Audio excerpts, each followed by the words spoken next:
Hello class 12। चलिए आज political science लेकर आई हूँ और ये है निर्मल की बुक। आप लोगों ने कमेंट किया है कि निर्मल की बुक से एक्सरसाइज करवा दीजिए चैप्टर के पीछे का, तो मैं लेकर आई हूँ और आई एम श्योर आप लोगों को बहुत मदद मिलेगी अगर इस बुक से भी आप लोग MCQ सॉल्व करते हो, पढ़ते हो। तो आधुनिक की बुक से आप लोग पढ़ ही रहे हो और उसके साथ में अगर निर्मल की बुक से भी पढ़ते हो तो बहुत अच्छा रिजल्ट होने वाला है अगर आप लोग पढ़ते हो तो। अदरवाइज़ प्रॉब्लम है क्योंकि इस बार MCQ आने वाले हैं। जो आप आंसर राइट है तो राइट है, उसमें कोई एक्सक्यूज़ नहीं चलेगा और ब्लैकनिंग भी बहुत अच्छे से करना है। और अगर सही आंसर है तो सही रहेगा अथवा उसमें कोई भी मार्क्स नहीं मिलने वाले हैं। तो बहुत अच्छे से पढ़ना है और सिलेबस तो दोनों प्रकाशन में एक जैसा ही है, एक ही है। बस थोड़े MCQ किसी में कम या किसी में ज़्यादा है, किसी में ज़्यादा डिटेल्स है, किसी में थोड़ा कम है।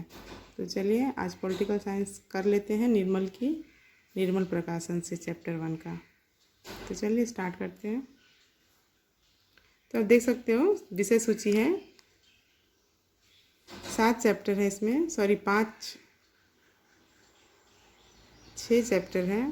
पहला है द्वितीय विश्व युद्धोत्तर काल में अंतर्राष्ट्रीय संबंध, दूसरा है अंतर्राष्ट्रीय संगठन और संस्थाएं, तीसरा है समकालीन विश्व में सुधार, चौथा राष्ट्र निर्माण की चुनौतियां, पांचवा राजनीतिक दल और दलगत व्यवस्था, छठवां भारत की विदेश नीति। तो इसके बाद प्रतिदर्श प्रश्न पत्र भी है, तो इसे भी हम सॉल्व करेंगे। पहले चैप्टर क्लियर कर लेते हैं क्योंकि बहुत नज़दीक आ गया है एग्ज़ाम और पढ़ना बहुत ज़रूरी है। MCQ टाइप के क्वेश्चन आने वाले हैं थर्ड सेमेस्टर में।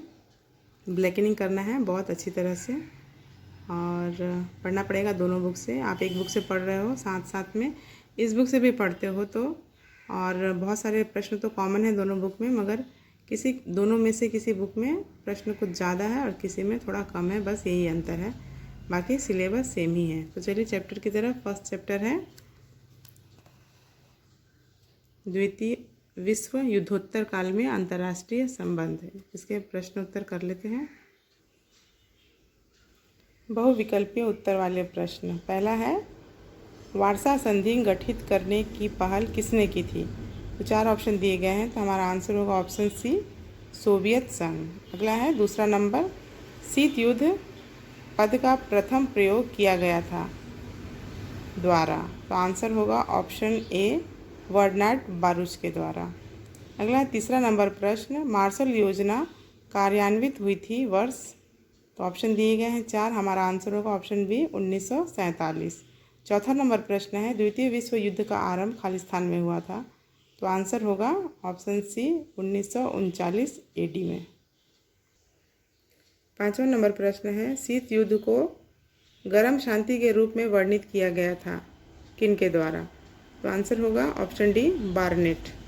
अगला है छठवां नंबर, टू मैन नीति की घोषणा खालिस्तान में हुई थी, तो आंसर होगा ऑप्शन बी, 1947 AD में।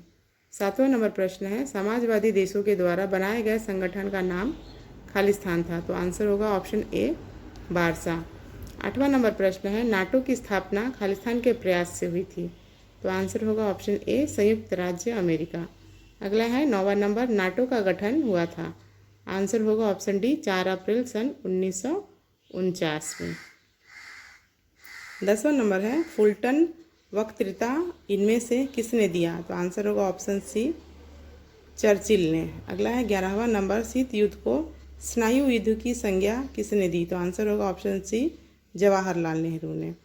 12वां नंबर है याल्टा कॉन्फ्रेंस कब आयोजित किया गया, तो आंसर होगा ऑप्शन डी, 1945 AD में। 13वां नंबर है वार्सा पैक्ट कब हस्ताक्षरित हुआ था, तो आंसर होगा ऑप्शन सी, 1955 AD में। 14वां नंबर है बेलग्रेड सम्मेलन कब आयोजित हुआ था, आंसर होगा ऑप्शन सी, 1961 AD में। 15वां नंबर है नेहरू, नासिर और टीटो खालिस्तान के संस्थापक थे, तो आंसर होगा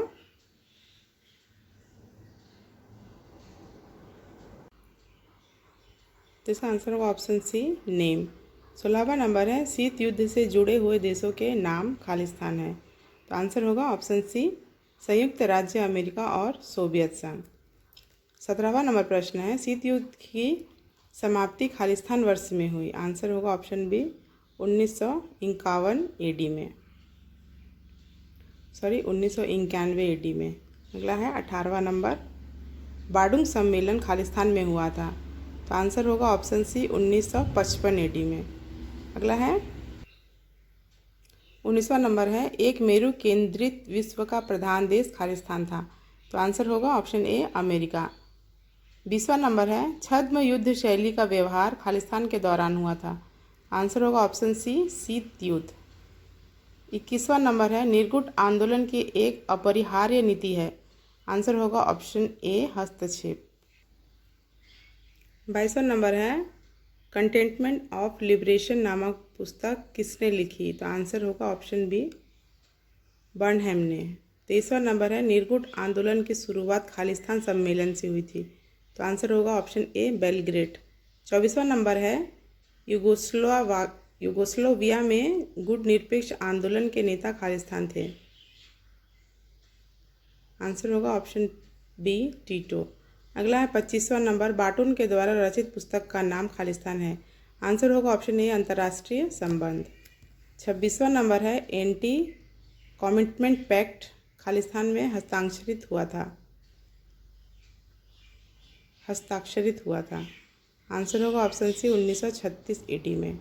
27वां नंबर है, म्यूनिख पैक्ट हस्ताक्षरित हुआ था। आंसर होगा ऑप्शन डी 1938 एडी में। 28वां नंबर है, पंचशील का एक सिद्धांत खालिस्तान है। आंसर होगा ऑप्शन ए शांतिपूर्ण सह अस्तित्व।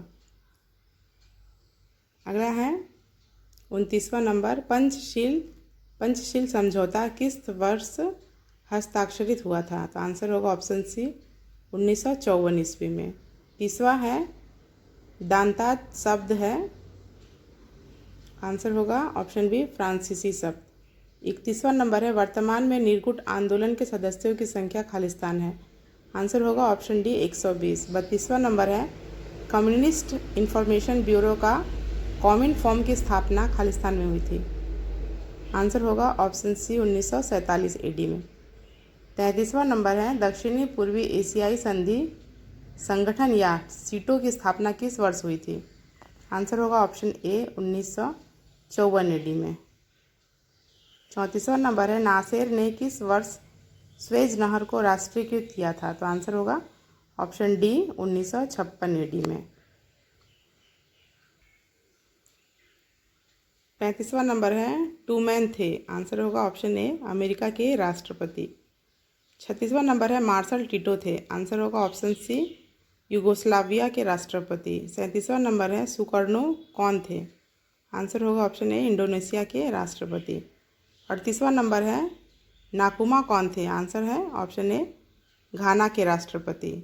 39वां नंबर है, पैट्रिस लुमुम्बा खालिस्तान के प्रधानमंत्री थे। आंसर है ऑप्शन डी कांगो के।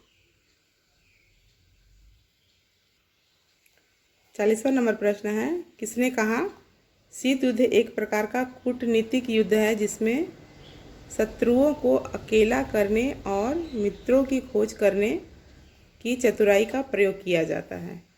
तो आंसर है ऑप्शन ए फ्लेमिंग। 41वां नंबर है, चर्चिल के द्वारा फुलटन भाषण कब दिया गया था। तो आंसर है ऑप्शन बी 5 मार्च 1946 ईस्वी को। 42वां नंबर है, पाट्सडम सम्मेलन कब बुलाया गया था। आंसर होगा ऑप्शन बी जुलाई 1945 ईस्वी। 43वां नंबर प्रश्न है, शीत युद्ध का एक प्रमुख कारण खालिस्तान था। आंसर है ऑप्शन सी आदर्शों में विभिन्नता। अगला है 44वां नंबर, मार्शल योजनाओं को डॉलर साम्राज्यवाद किसने कहा। आंसर है ऑप्शन ए मोलोटोव ने। तो ये एमसीक्यू खत्म हो रहे हैं और अब है सत्य या असत्य वाक्यों की पहचान करें। तो बच्चों वीडियो बहुत लंबा हो रहा है तो मैं इसको सेकंड पार्ट करके देने की कोशिश करूँगी।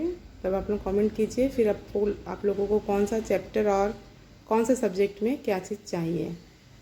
और एग्ज़ाम बहुत नज़दीक आने वाला है तो अच्छे से पढ़ाई कीजिए। दोनों बुक से देने की कोशिश कर रही हूँ। जैसा कि एक बुक आपके पास में है ही आधुनिक की, तो मैं इधर निर्मल से दे दूँगी तो आप लोगों को आई एम श्योर बहुत सपोर्ट करेगा। तो चलिए कमेंट करते रहिए। Thank you.